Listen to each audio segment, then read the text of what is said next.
All right. Doing this. Hey, everyone. Turn off the sweet jams. And let's see who we got going on here. All right. Chica Chai in the house. Got Meg. Some people. Oh, hey. Hi, friends. All right. Sweet. I'm just letting some people cruise in. And get this puppy going. All right. Hey, everyone. Yeah, it's my first time doing this, but my name's Colby Barr, and I'm the co-founder of Verve Coffee. And yeah, we just thought we'd kind of take advantage of this quarantine life, although this would be fun stuff to be doing anyway. So I'm, here at my house in Santa Cruz, and the fog has lifted, so maybe we'll get some sun out here today. And yeah, hope everyone out there's, being safe and just going through these things. Like I said, my name's Colby Barr. I'm a co-founder here at Verve. And yeah, this is a little AMA. Verve HQ is going to be piping in on any questions that come up through probably comments. Earlier this week, we were able to, you guys submitted a bunch of questions on the through Insta stories. And so we got those. We actually got a lot of questions. I think it's been pared down to like 40 or something. I kind of skimmed through them. And yeah, so I'll probably take some flyers on the way. And some questions along the way here. CMAC Books, what's up? New bugs and merch. We'll talk about that. Yeah, but otherwise we'll be going off some of these questions you guys kind of submitted earlier in the week, get through those, and maybe take some flyers along the way. So, yeah, I'm going hat mode because, the quarantine life, and about 6 weeks past the haircut, and I was feeling kind of self-conscious, and then I saw a photo of DJ Khaled online, and then I thought, okay, I feel much better about myself now. No disrespect to DJ Khaled, but he's looking pretty hurting out there.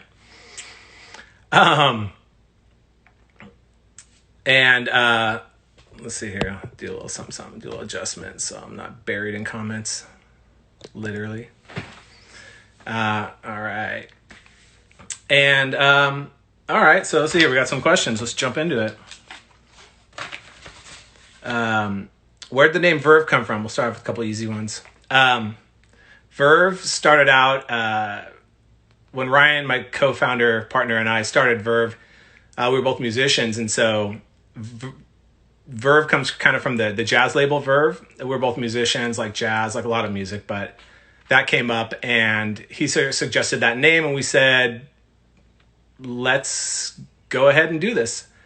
And Verve actually means the enthusiasm and excitement, or like the spirit surrounding the creation of art. So we already liked it for the jazz kind of angle, but then once we heard the name, we thought, all right, yeah, we should do this. Kind of like adds up to what we wanted to really kind of pursue. So that's kind of like the history of that. A couple other kind of like kicker offers. Favorite store? Oh man, that is an impossible question. It depends. They're all my favorites, I live pretty close to our original store, 41st Avenue here in Santa Cruz. So that's the store I probably go to the most, and also Seabright at our headquarters here in Santa Cruz. Usually those are the two stores you'll find me on the regular. And we're really fortunate enough that we have 4 stores in Japan, and there's something really special about going over there. So Verve Japan, if you're in the house, you're probably not, because it's like 6 a.m. So, well, if this will live forever online somewhere. So shout out to Verve Japan. That crew's amazing. And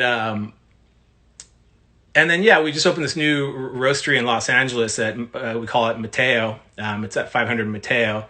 And that facility sort of embodies kind of everything that we've been really wanting to do. And it's really beautiful space, cool food, and the architecture really hits home. I don't know. I actually probably talk for like an hour just about our stores. So I'll skip that. But yeah, those are some of my favorites. They're all my favorites, though. Our new Palo Alto store is awesome. All right, getting into some heat here. When is Verve reopening the cafes? Right. Yeah, that's right. We're a retail brand. We have cafes. Yeah, it's been terrible not having our stores not open. I mean, we normally don't even really ever close our stores. We're open 365. Not every store, but generally most of our stores, we keep open all year round. I mean, people love coming in on like the holidays, and it's just like we do shorter hours, but the staff just gets stoked out on tips, and everyone in the community is so excited. So to actually have our stores closed is a big deal for anyone, and it's really just really crazy for Verve. So we're hoping to have our stores open in some capacity actually early May.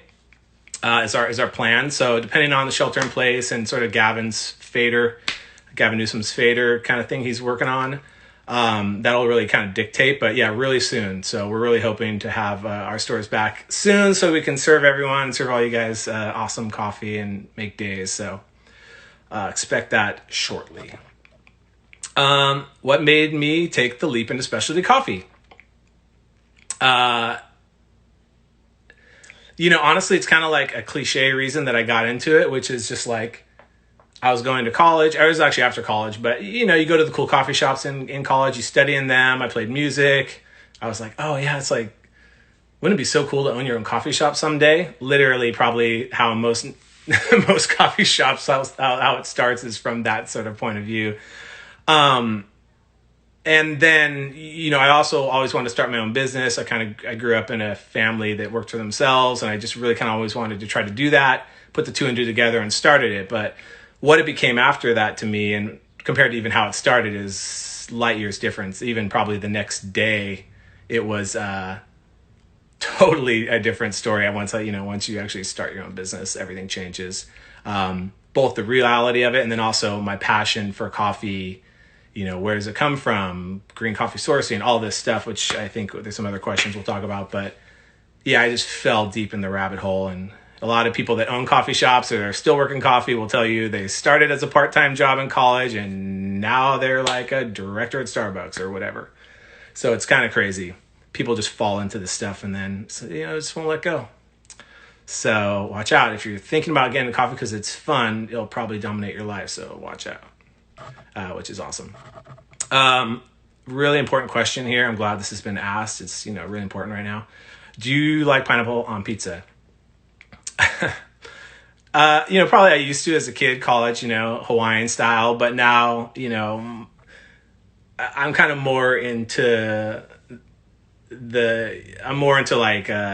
like nettles or hen of the wood mushrooms and things like that on a pizza. But I'm pretty open. I'm not too cool for school when it comes to pizza, but I do appreciate really good, really well done, like, thin crust, wood fired oven pizza. So it's an art.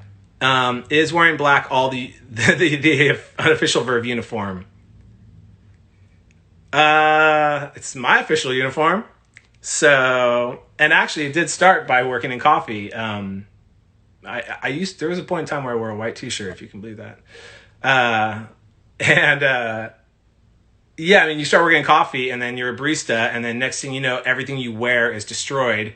And then you go, black, interesting. What if I wore black? And then it just kind of hides it all. But it's sort of my vibe anyway. I just basically wear a lot of black. I just saw someone comment back up there on that, the Hen in the Woods and Nettles Pizza is here in Santa Cruz. One of the great places is Bantam. If you're ever in Santa Cruz, go to Bantam. Their food's amazing. It's right next to one of our stores. It's an exceptional California restaurant here in Santa Cruz. So there's amazing pizza in LA and San Francisco, Japan, but in Santa Cruz, I highly recommend going to Bantam. Shout out to Bantam. Will Verve ever open a cafe in Austin? I mean, maybe. Austin's amazing. So, it's interesting. We get hit up about Texas a lot. New York, East Coast kind of stuff. New York a lot we get hit up about. And Austin we get hit up about a lot. Amazing community, obviously. Super cool. So, you never know. So, we'll see how it all plays out. But, that's the type of community that, we feel like our brand connects with for sure. I love Austin. I was thinking about Austin the other day because John Prine died and it was kind of a bummer. And I was listening to some old school music like that. And then I was remembering this guy, just a little anecdote here, but a guy named Blaze Foley. So old Austin sort of troubadour legend. This is like your, now if knowing's half the battle situation. Check out Blaze Foley if you like that kind of old school stuff. He's a really underrated, amazing musician from Austin, Texas, from the old guard of Austin, Texas. So a little shout out to Blaze. And why did you decide to roast your own coffee, and how did you start? I actually cannot roast coffee. Like, I can't even really turn on a roaster. Ryan, my co-founder, he's Roastmaster Flex. We met, when I first met him, he was like, had a hot top roaster and was roasting crazy espresso profiles on his balcony. I mean, literally when we started Verve, this is how we did it. And Ryan is the Roastmaster General, that, the original Roastmaster from Verve. And we have had an amazing team and still do of roasters that really are in charge of developing the flavor that is our point of view on roasting. And I think we'll talk about this more later. I saw a question that comes up, but yeah, I mean, roasting coffee is, it's a little, it becomes a bit of a point of view when, there's no right way, wrong way, but there are a lot of different points of view on roasting. And Ryan developed that for Verve originally. What is the best way to brew coffee? As far as methods, I mean, there's good practices and general rules that you should follow, like good water and a good grinder and the right ratio, the right water temperature, and great fresh coffee to begin with. But as far as method, it's super subjective. Coffee is so subjective. It's like you do what you want. So it's so personal that really how you feel about coffee is the way you should feel about coffee. I mean, there's always more to learn, but for me, it's filtered coffee, like a Kalita, like an Ethiopian or something done on a Kalita. For me is like Ryan, my co-founder, he's all about French press. So there you go. We're like literally two guys that started this company that believe in the same thing, and he's all about French presses and I'm all about filtered ethereal coffees. And we both love espresso too, for sure. Shout out to espresso, not espresso, espresso. Okay, here's a little technical question, but I think it's good. What will reopening look like for former employees? Will we have a job? I mean, yeah, just speaking frankly for a second, I mean, having to close your stores was hard. It's, a heartbreaking thing. And all we want to do is put the band back together, have the family, and have everyone back on board that was here before, everyone's going through this. But yeah, I mean, we love our crew so much. And like I said, it's been really just crazy to have your stores closed.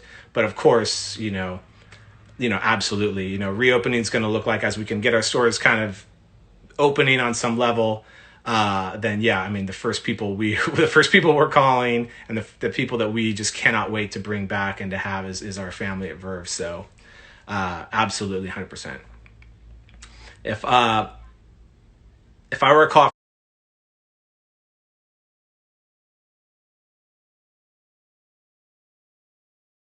was roasting crazy espresso profiles on his balcony. I mean, literally when we started Verve, this is how we did it. And Ryan is the Roastmaster General, that, the original Roastmaster from Verve. And we have had an amazing team and still do of roasters that really are in charge of developing the flavor that is our point of view on roasting. And I think we'll talk about this more later. I saw a question that comes up, but yeah, I mean, roasting coffee is, it's a little, it becomes a bit of a point of view when, there's no right way, wrong way, but there are a lot of different points of view on roasting. And Ryan developed that for Verve originally. What is the best way to brew coffee? As far as methods, I mean, there's good practices and general rules that you should follow, like good water and a good grinder and the right ratio, the right water temperature, and great fresh coffee to begin with. But as far as method, it's super subjective. Coffee is so subjective. It's like you do what you want. So it's so personal that really how you feel about coffee is the way you should feel about coffee. I mean, there's always more to learn, but For me, it's filtered coffee, like a Kalita, like an Ethiopian or something done on a Kalita. For me is like Ryan, my co-founder, he's all about French press. So there you go. We're like literally two guys that started this company that believe in the same thing, and he's all about French presses and I'm all about filtered ethereal coffees. And we both love espresso too, for sure. Shout out to espresso, not espresso, espresso. Yeah, okay, here's a little technical question, but I think it's good. What will reopening look like for former employees? Will we have a job? I mean, yeah, just speaking frankly for a second, yeah, I mean, having to close your stores was hard. It's, a heartbreaking thing. And all we want to do is put the band back together, have the family, and have everyone back on board that was here before, everyone's going through this. But yeah, I mean, we love our crew so much. And like I said, it's been really just crazy to have your stores closed. But of course, absolutely, reopening is going to look like as we can get our stores kind of opening on some level, then yeah, I mean, the first people we're calling and the people that we just cannot wait to bring back and to have is our family at Verve. So absolutely 100%. If I were a coffee cultivar, what would you be and why? Okay, coffee cultivar. Cultivar means cultivated variety. So it's a variety of coffee. Like there's varieties of apples, and there's Pink Ladies, and Brayburns, and Fujis, and etc. Or any fruit. The same thing is like that with coffee, because coffee is actually a fruit. So, my favorite, if I was, not necessarily it is one of my favorites, but for me, I'd probably be like a Bourbon or something like that. It's just really classic, and it can really go a lot of different ways, and it's just a really, really, really classic variety is probably the Bourbon. Is who I would be if I were a coffee. My favorites include Bourbon, but also a lot of other kind of more eccentric varieties. What do we have to do to get a reissue of the vintage mug? Basically just let us know what you want. I mean, like, throw on these comments, like, what merch or mugs do you guys want? This thing will live forever. So I want to be able to, when this is done, go back and, make sure I'm catching up on comments, but like, let us know what merch or mug, you guys want back. Let us know. I mean, you guys want it back, we'll bring it back. Let's do this. And who inspires me in the coffee industry?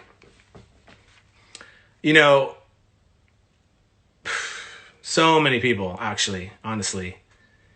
I'm kind of like anti-live in the bubble mentality, so I really like to be inspired and have a lot of input from people, peers and what's going on out there. But yeah, I mean, you have like straight up, you have like Howard Schultz, who like paved the way for us to even have third wave coffee. And I have a lot of respect for what he's done with his company and his brand and his ethics. I've had other mentors along the way in coffee. Doug Zell, Dwayne Sorensen in the early days from Intelligentsia and Stumptown. We've had a lot of people and importers and things like that have really were mentors to me to learn how to become a green buyer, which I did at Verve since day one, by myself for a long time. And then we now have an incredible team doing it. But yeah, Andy and Jennifer, a lot of just amazing folks that have really took the time to basically answer the call from Colby, which meant a long ass conversation about coffee. And they would always really help me out. And then, farmers for sure. I mean, farmers inspire me. All the farmers we work with, they're so amazing, inspirational. They work so hard, but they're really, they're on it and they're progressive and they're taking chances and they're really trying to make the best coffees in the world because they think someone should be drinking them. And I think you guys, we sure as hell want to drink them. That's why Ryan and I started our own roasting company. We didn't know if anyone would ever care, we thought we'd just be cupping in his kitchen, high-fiving each other, and no one would even get it.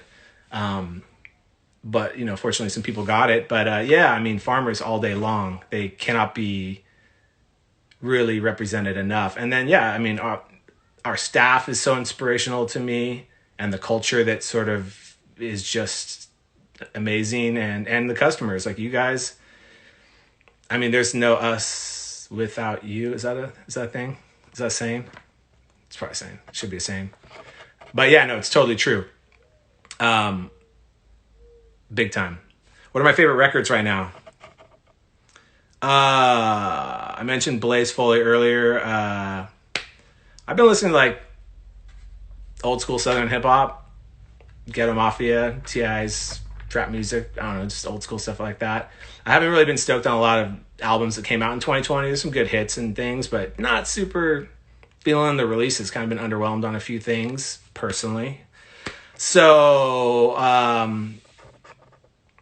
was listening to like some stuff from last year, A$AP Ferg, James Blake. Her. Hold on a second. Okay, this is the album I was playing earlier before I came on, The Scenes. You can't read. I hope you can read backwards, but it's Tim Maia, Racional, Volume 1. You need Volume 1, but this album is from Brazil. It's super killer. So I've been listening to that a lot.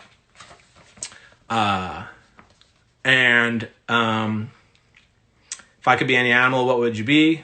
I'd be a crow, obviously, because they were all black. But funny enough, in college, I took a biogeography class and I had to write a paper, and I studied crows. So maybe it's all connected. Maybe I'm making it all up. But yeah, I'd be a crow.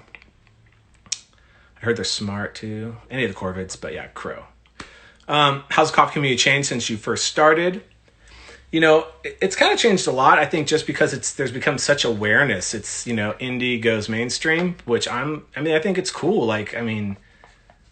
More people need to drink better coffee. And so I'm super excited that it's expanded, and that third wave coffee used to be like, when we opened, there was like us. Blue Bottle only had one store, their kiosk on Linden. Ritual had been open for like a year. That was like it in the state of California. So I'm so glad now that it's expanded. There's so much more awareness, not just within the coffee community, but the general public. Like my mom drinks amazing coffee. She has a Baratza grinder and a cool home setup and a Bona Vita. My dad drinks amazing coffee.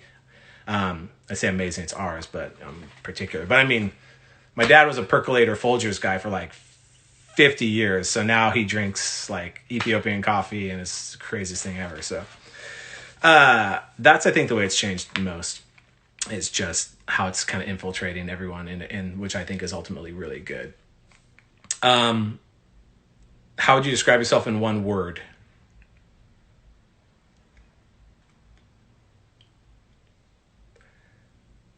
Determined. Yeah, probably determined. Shout out for determined. Verve, I'm a Virgo, but I'm like Virgo, Aries. And Ryan, co-founder, is also a Virgo. And so, yeah, Verve was founded by two crazy, determined Virgos. So, for any of you out there that, okay, all right. That's just a little backstory on Verve. Is founded by two crazy determined Virgos. What's my favorite coffee at Verve right now? I like a lot of them, but there's a Patrona Perez, which is a Guatemalan coffee from Huehuetenango. She's like 29 years old. And it's really, really, really, really amazing coffee. I don't know how much longer we'll have it. Our single origin coffees sell out. We just buy limited amounts for the season. They're gone. Our blends are available 365. So we buy different coffees to go in them, but they're always there. But our single origins come and go because we just buy small lots. And then when you guys buy them all, it's gone for the season. So, we have a really nice Kenya right now, Karamakui. It's really kind of a big energy coffee. And then, in the blend world, my favorite blend is our 1950 blend.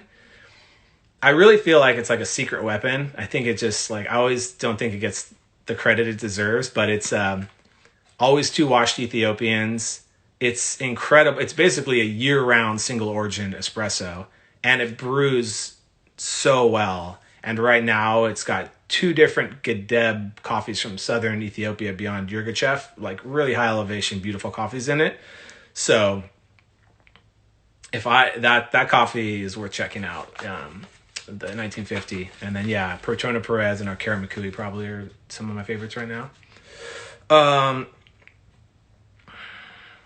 Do I think zombies would be slow or fast, and why? This is really important stuff. I'm glad we're talking about it. I don't know. It depends on really, really what are they eating? Obviously brains.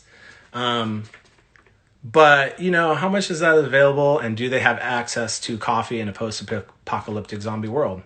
I mean, if they do, and there's unlimited supply of coffee for the zombies, then they're probably fast. So I would say it really teeters on their access to coffee. What's my favorite region in Africa? Okay, well, I kind of just mentioned it, but I mean, Africa is amazing. It's such an incredible place to travel to. It's hard to say too, Africa, because it's not even, it's a continent, and it's giant, and there's, even within any country, there's so many different cultures. And but I love Ethiopia. It's the birthplace of coffee. All coffee in the world generated from one forest in western Ethiopia, in the Boma Plateau, near Sudan. And all coffee in the world came from there, that one area. And just made its way around the world. And it's a fascinating place to travel to. Sometimes it's really challenging and difficult. Buying coffee there directly is very challenging and difficult, but it just has so much, it just gives you so much and still has so much to give you, in quality. It's exceptional. So I really love southern Ethiopia, near Yirgacheffe, but kind of some of the satellite micro regions around there, are the places I like. I like my favorite coffees. Gedeb Bay in particular is one of my favorites. Which are the coffees that are in 1950. So check it out and judge for yourself. If I had to describe my green coffee philosophy with a song or an album, what would it be? Okay, I saw this one. I had to actually think about it ahead of time, because otherwise you'd stare at me for 3 minutes thinking. I collect records, so I have a whole record room with an ungodly amount of records in it. So the music question for me gets very, very difficult. But I did come up with an answer. So for me, I think it would probably be, stand by, we got this. It would be this album. Whoa. Backwards, Kirk's work with Roland Kirk with Jack McDuff. Yes, he's playing 3 saxophones. Roland Kirk, if you don't know, is amazing blind musician. He played 3 saxophones that he made himself. He could play chords, harmonies. Is amazing. But the reason this album, and going to the green coffee philosophy, is because it's an incredible album, like you want your coffee buying philosophy to be. And it's earlier jazz, so it's not full avant-garde free jazz, because you can't really buy coffee that way. You need to have a plan. And so this album is early stuff, so it's made up of really good composed songs. But at the same time, because it's jazz, there's all, you're going to have the header and the, close it out, but then you're going to have this whole jam session in the middle. And to me, that's a bit of the coffee buying. You have a plan, you work against it, you really kind of have this idea of what it's going to be like going into it, but then at the same time, you have to be open and just let it be what it's going to be as well. So you think you have a plan, but then you go out and you start cupping for the year, you start go tasting, and things change, and you got to be a detective, and you got to really look at what's happening and discover new things and really be open to discovery and being able to improvise. And so a mix of have a plan, standardized, mixed with improvisation, to me is kind of a green buying thing. And also that era of jazz, you know, they were using such incredible recording equipment. The sonic fidelity of the album is untouched. It's just the highest quality ever. And so that's obviously what we're always pursuing with our green coffee program, is to just go find the world's best coffees, develop relationships, and really just try to kind of nurture that. And so you get it.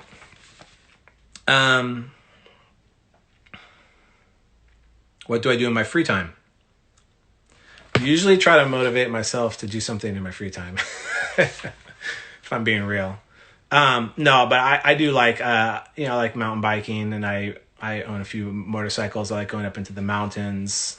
You know, I shoot photography. I like film photography.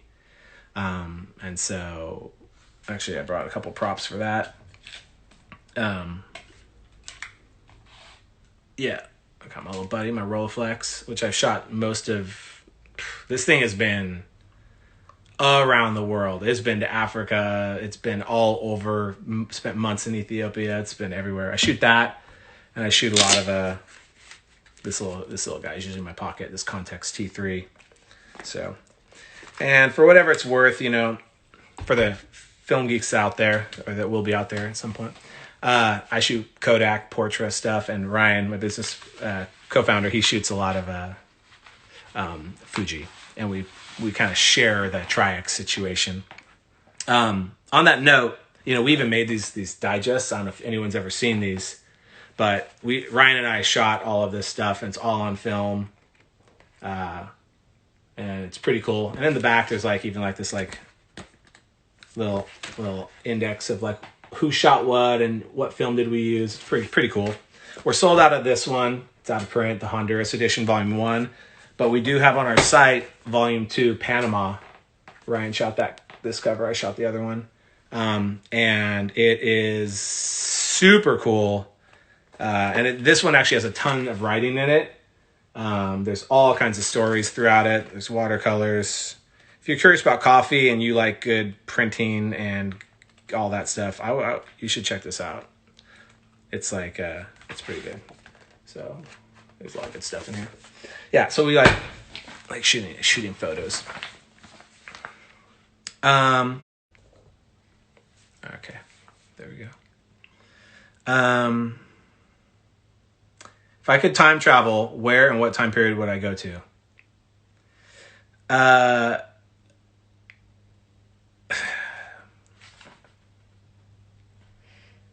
Well, I guess the first question is like, do you go backwards or do you go forward? If I was going backwards, I don't know, man. There's so many things I'd love to see. I'd like to see pyramids getting built, dinosaurs cruising before the asteroids took them down. Yeah, I'd be interested to go into different time periods in the past as like monumental things were being constructed. And then otherwise, though, for sure, I'd go to the future. I'd want to go see the future. Why not? Let's see where we're going. Pull a little Terminator card on this thing. But yeah, no, future. Yeah, probably future. Let's see here. How has Verve's business model evolved over the years? Well, I mean, literally when we started, like we had a 1,000-foot cafe, 590 square foot roastery next door. Ryan roasted the coffee, and I worked in the bar, and we had two other people, helping us, Sean White and Jared Trubery. And shout out to those guys.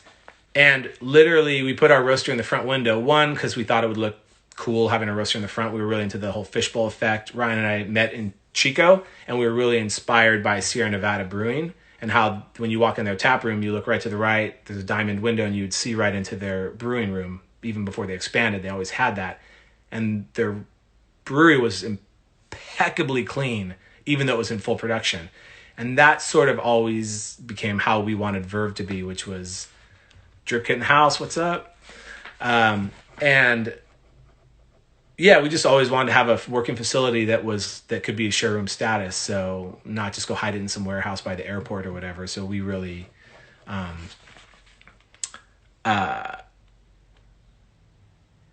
of embraced that fishbowl, which is sort of played through in our, roastery we built here in Santa Cruz. You walk up to the coffee bar, you look in the glass, and if you go to Mateo in Los Angeles, big time executed that way. You can see everything. You can see the roasting room, the cupping labs cantilevered over. But I just love the ability to include all of that visibility. But I do digress. The question was, how's it evolved? I mean, I mentioned that we put the roaster in the front window because that was so Ryan could roast coffee while I worked the bar by myself, and that if we got busy, he could finish his batch and then come help me. So that's how Verve started, and now, it's a lot different. I mean, it's become something that we never even thought it could become.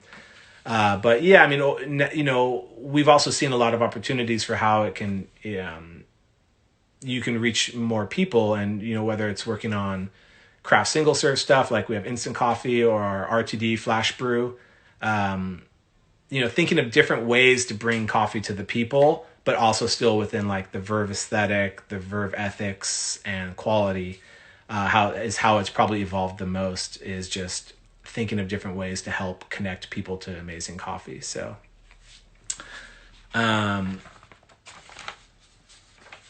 let's see here. Why does my pour over taste sour? Usually people would actually say, why does my pour over taste bitter? And they mean sour, which they really mean is just brightness. Okay. Well, without getting, I'm not gonna approach to like what you did wrong brewing and too fine of a grind or something like that. But I'm just gonna assume you meant maybe the coffee tastes sour, because a lot of people ask me that. Why does my coffee taste bitter? I tried that one coffee of yours, but it was too bitter. And I'm thinking it's definitely not bitter because we don't roast very dark. So usually bitter people interpret as, they say bitter, but what they're actually experiencing is like the perceived acidity in the coffee, the brightness of the coffee. And going back to that, coffee is a fruit. So just like, it's not a grain. We call it a bean, we created this problem. The coffee world created this misunderstanding. We call it a bean. It's not a bean. If you tasted beans and they tasted like an Ethiopian, throw them away. But it's because it's actually a fruit that there are all of these varietal characteristics, all of these flavors, these complexities, these aromatics, these fruit flavors. It's a fruit. And so I think that just a lot of people don't know that. And then if you start thinking, oh, coffee is a fruit, it may change about how you perceive roast, and that flavor you're getting, that it's not a sour bean, your bean's becoming sour. It's actually just the incredible characteristics of that one variety of coffee from southern Ethiopia or Boquete, Panama, or Santa Barbara, Honduras. And so I think that's a really important thing to understand. But it all comes from coffee as a fruit. And if you jump inside that framework and then start thinking about things, it might even change what you end up actually wanting out of a coffee. So I kind of think it's like maybe when Sierra Nevada, again, when they started introducing pale ales, people were like, what is this taste? And it's like hops. It's like, yeah, it's like what beer's made from.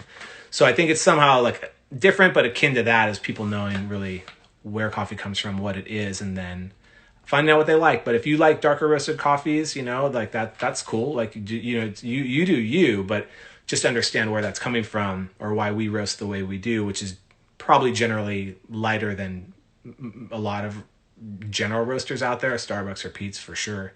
But is because we're trying to highlight these unique varietal characteristics of the special coffees that we buy, this particular cultivar from this one region or sub-region, or even just one part of a farm we're buying from. Like, oh, we want only the south facing, or morning sun, or literally we buy it to that specificity sometimes, where we have producers that are down for that kind of that game, which a lot of them are. Coffee's a fruit though. So find what you like, but just know that it's a fruit and it's not a bean. And again, our bad for calling it that, still calling it that. So it's a cherry. It's coffee cherry. I don't have a photo, but just, what a cherry is. It looks like that. In fact, actually, if you guys want to know what the coffee cherry tastes like, we do sell, and other people do too, but we have online. I think we were one of the first people to import it in the US, but we have coffee cherry fruit, and it's called cascara. you'll see it. Like actually Starbucks made a big push at it. They started calling like the Cascara foam and all these things. But really Cascara is the skin, the outer skin and the fruit of the cherry, because the coffee seed is what we really call a bean and we roast. But surrounding that seed, like any cherry or stone fruit, is fruit and skin, all that. Normally that just gets pulled, tossed away. Maybe they convert into fertilizer, maybe they do something. But now they're keeping it, cleaning it, and selling it as what's called Cascara, which is coffee cherry tea. So if you're curious what the actual coffee fruit can taste like, you should check out Cascara. I looked this morning. We have it on our site. I would highly recommend checking that out. Or if you see Cascara somewhere else, and make sure it's not like a sugary drink, Cascara or whatever, but just to taste the essence of it. It's kind of like a hibiscus, Jamaica, honeyed flavor. It can be tart. Sometimes you add honey to it if you want. Whatever. Coffee's a fruit, hashtag. What projects are you currently working on? All the projects. We're always looking at retail. Where would we go? What's happening there? Our wholesale, we're looking in different areas there all the time. And yeah, different,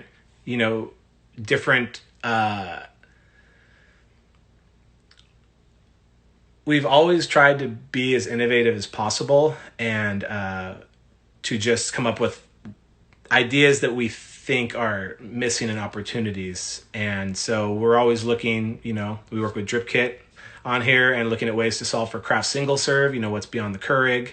We also have, instant, whoa, it's so bright. Our instant sustainable biodegradable packaging. It's super good. It's not even just good for instant, it's like really good coffee. So we have we're launching new SKUs of that. We have our Flash Brew, which we launched, and we were one of the first people to be doing Flash Brew, and now actually interesting, some other people have been pursuing it. I don't know if some of you guys have probably all seen this, but like if you haven't, what up, Flash Brew.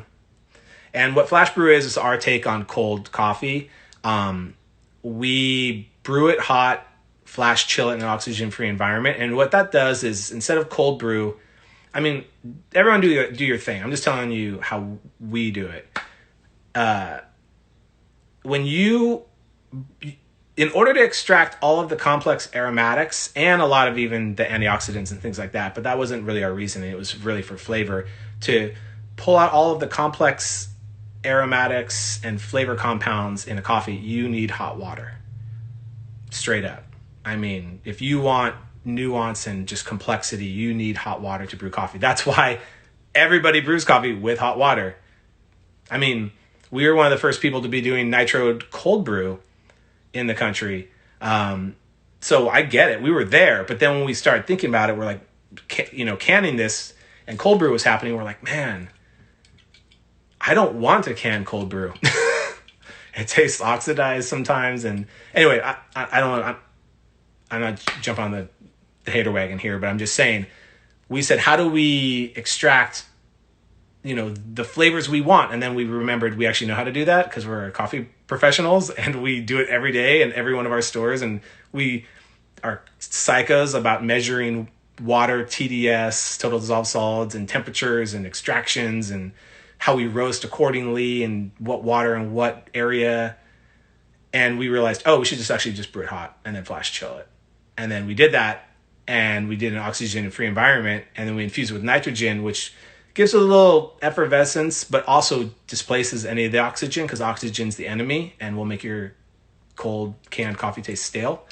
And we have this, which has been a huge hit. And then I'm really proud to say we actually just recently launched our single origin line, Ethiopia Sakaro, from my favorite coffee region, Gedeb, Southern Ethiopia. And I'm just saying that if you like cold coffee, this is the best canned cold coffee on planet Earth. So I'm not here to be like, we did it, yeah, we're so cool. But I'm just saying this is amazing. So I'm very, very, very proud of this coffee. we even actually went out on a limb, speaking of looking for gaps, and created decaf. You can't see this, but it says decaf. Yeah, so we created decaf canned coffee, which has been really interesting. And actually, people have been super down with it because decaf, gets a bad rap because usually it doesn't taste good and it sort of feels like, oh, it's just one of those things where it's like the leftovers and it's like substandard. And a lot of times it is, and it was, where people would, that's what people do. They take your coffee at the end of the year. We got all this extra coffee. It's going to go old. Let's decaf it. And then it's next year's decaf. We don't do that. We source coffees directly just for decaf. And they are farm level, amazing, amazing, amazing coffees from Colombia. And we source them specifically to be decafed, and we pay great premiums for it. And then we send it to Vancouver to the Swiss water facility and have it decaffeinated using no chemicals, no methylene chloride or ethyl acetate or any of that. It's just a really, really pure experience that not only doesn't impart anything into the coffee, but leaves all the goodness. So it's, one of my favorite coffees is our decaf. It's really, really, really, really good. If you just tasted it against other blends, you would not know it's a decaf. It might even be your favorite coffee. We blind taste everything at Verve. So whenever we're doing tastings, selecting coffees, making decisions, we always taste everything blind. We want to just omit the subjective sort of bias. And we really always are tasting things. And I've been surprised where I go through a mixed table and I'm like, one of my favorite coffees is just our decaf blind. So, yeah, so you should check out that Flash Brew. We're selling it online, I think, too, and shipping. It's been a little bit of a logistics thing, but yeah, it's online and you can ship it. I think we're working on maybe some mixed boxes as well. But it's really, really good. And it's all cold chain. We don't ever put it warm. It's always remained cold. So there's no heat pasteurization and weird stuff that can really just destroy the flavor of the coffee. Because to have a shelf-stable coffee, maybe it can be done, but in all of our experiments, it's really hard to get the flavor you want out of something that becomes shelf-stable. There's a reason it needs to stay in the refrigerator and stay fresh. So that's how it has been our approach with all of our Flash Brew.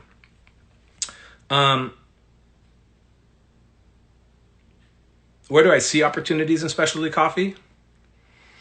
I think there's always opportunities. It never ends. There's always that next thing. There's always going to be something different, something unique. There's always going to be a need. Someone's always going to have an amazing idea.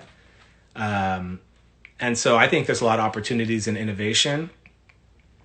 And I think there's a lot of opportunities how coffee can play its role in sustainability.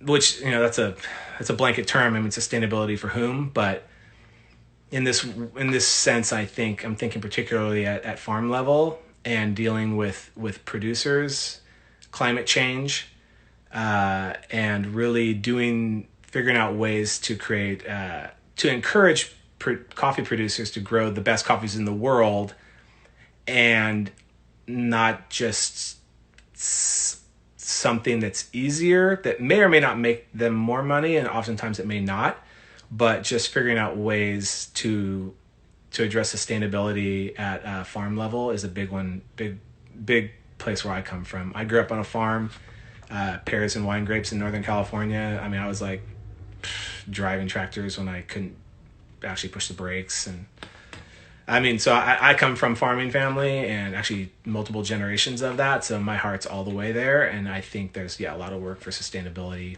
both to the producers themselves and also just to the environment and climate.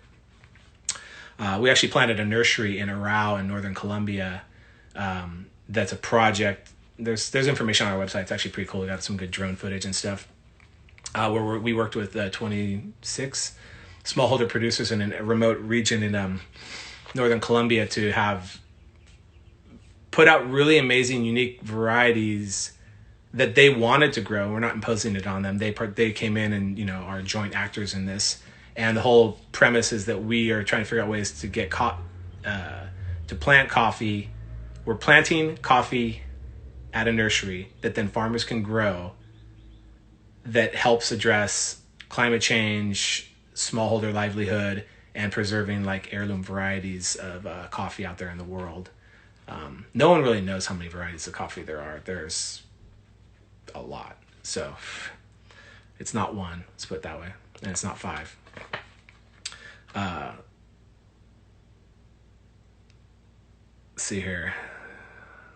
Who's inspired me in my life? I mentioned the coffee people, but yeah, I mean, you know, teachers growing up, family, friends, just the general community. Yeah, I mean, I think also for us, we, you know, as a brand, you know, there's been a lot, like I mentioned, there were a lot of coffee professionals and people that were mentors for us that, Dune, what's up? Todd and Julia down in Santa Barbara. If you're ever down there, go to Dune Coffee. What up? And,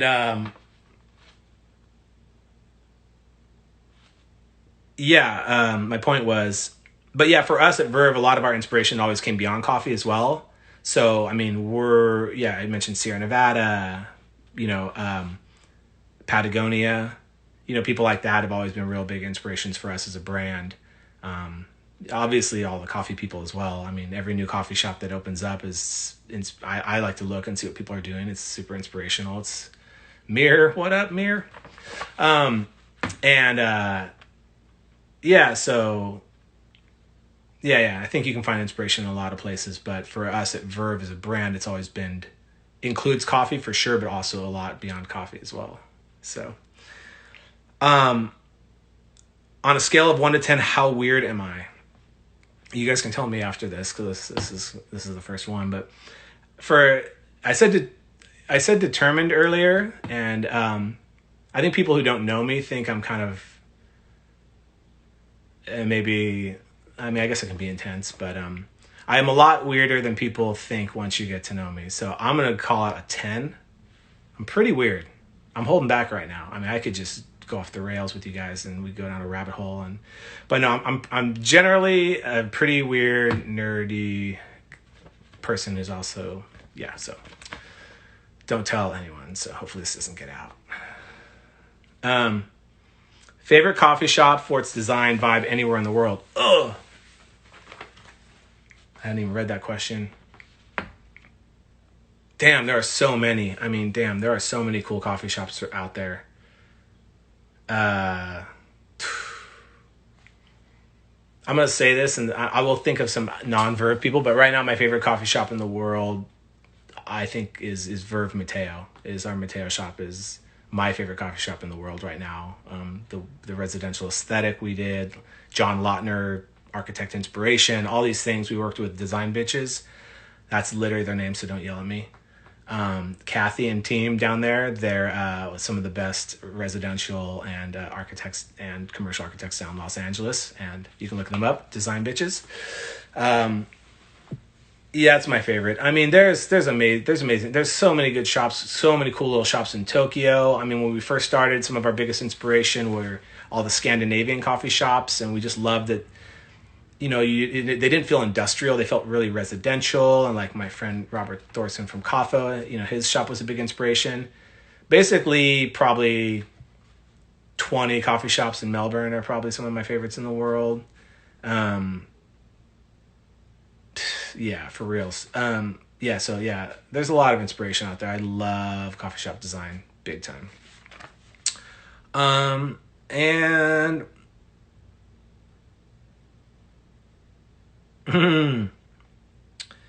So I'll be brief here because we're going to cut out here, but the journey to creating Verve was really just, like I said earlier, but if you weren't here, just an inspiration, a cliche reason to start a coffee company. And I mean, to start a business that ended up being coffee. This is pre-Verve actually.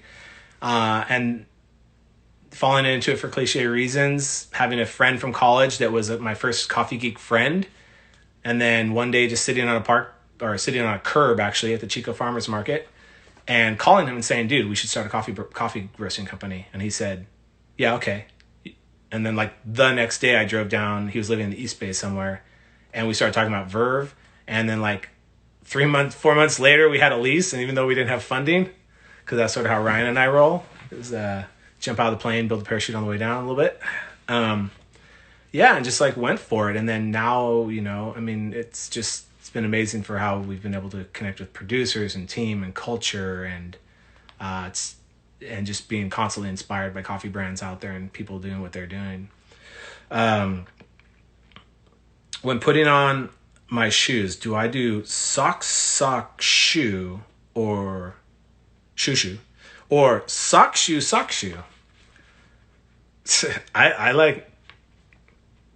I'm pretty sure I am sock, shoe. Yeah, I'm sock, shoe. And yeah, I'm really glad this question was here, because I'm pretty sure that that's what you're here for. I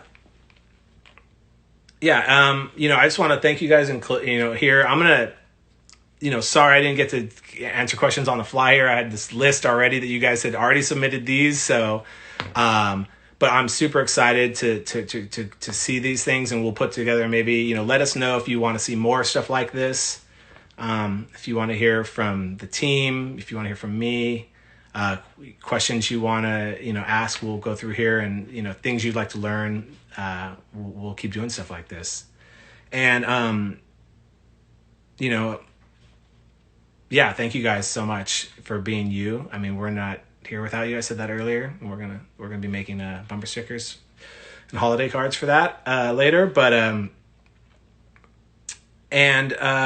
yeah, for those of you who just tuned in and don't even know what's going on, my name's Colby Barr, and I am the co-founder here at Verve Coffee Roasters. And yeah, this has been really awesome and a real pleasure.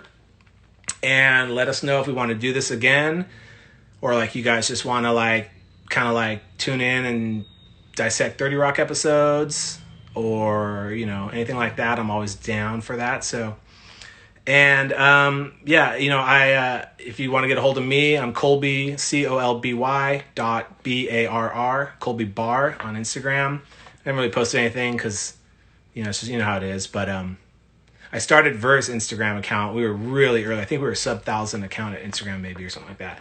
So I've done running a lot of Instagramming in my life, but not really for personally. But yeah, you can hit me up there though. You can contact me or whatever if there's anything you need.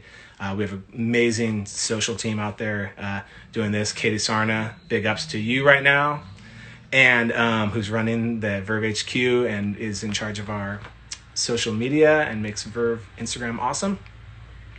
Yeah. So, I know. You want to know what it's like to start a coffee company? In closing, this is stuff you see at the end of the movie after the credits go by, and then you're like, like every Marvel movie. But Ryan's not here, and I wanted to get a photo of Ryan. I was gonna do a cutout, and then we could have had conversations. But this is the photo of Ryan when we were building out 41st Ave ourselves, because we didn't have a contractor. We designed it and drew the blueprints ourselves, had someone else sign them off, and then we actually literally built it. And this is the realness, in case you want to know. That's Ryan. He'll love that I did this, because it's such a flattering shot. Yeah, that's 41st Avenue where the banquette is. So anyone who knows that, that's what that was like. Yeah, all worth it though. Absolutely all worth it. So thank you guys. And prayer hands. And yeah, we'll talk again soon. Thanks. See you guys.